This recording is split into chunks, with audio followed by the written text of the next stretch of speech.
नमस्कार मित्रांनो, मुद्द्याचं बोला या यूट्यूब चॅनलमध्ये तुमच्या सर्वांचं हार्दिक स्वागत। विकासाच्या माध्यमातून काम करतो, सब समान तो देश महान असा माझा अजेंडा आहे। माझ्या पक्षातून पहिले 2 आमदार आहेत, हे मराठा समाजाचे झाले। पक्षाचा एक विद्यमान आमदार ओबीसी समाजातील आहे, तसेच काही ठिकाणी मुस्लिम समाजाचे नगरसेवक आहेत। सर्व समाजाला बरोबर घेऊन जाण्याचा माझा अजेंडा आहे। सर्व समाजाची प्रगती झाली तर देशाची प्रगती होईल।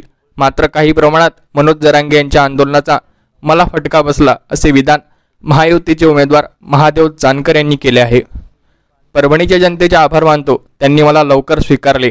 विकासाच्या मुद्द्यावर येथील जनतेने प्रेम दिले। सर्व समाजातील लोकांनी मला मदत करण्याचा प्रयत्न केला। आता ताटातली भाकरी कसं काय घेताय तुम्ही? पण राज्य सरकारला आम्ही धमकी दिली, आम्ही 10 लाखाचं मेळावं घेतलं। ते करताल तर आम्ही बी जास्त हे जाय ना, आम्ही कुणा तुमच्या ताटातले घेत नाही म्हणून करायला लागला तर काय आम्ही काय बांगड्यावर बसलोय का? आम्हाला कळतंय ना आमचं। देशमुखांच्या 50 एकर जमीन होती ती 5 एकरवर आल्या। Not beggar, I am a king of that nation. मी 60% चालू, मी 40% चालू, काही ठिकाणी मी 50% चालू, तो 50% चालू, आणि ओबीसी मध्ये 90% मी चालू आहे। 98 त्यालाही 10% चालले असतील। 4 जून रोजी विजयाचा गुलाल हा माझाच असेल असा विश्वास वाटतो, असे जानकरांनी सांगितले। तसेच महायुतीला 42 जागा मिळतील तर महाविकास आघाडीला 6 जागा मिळतील।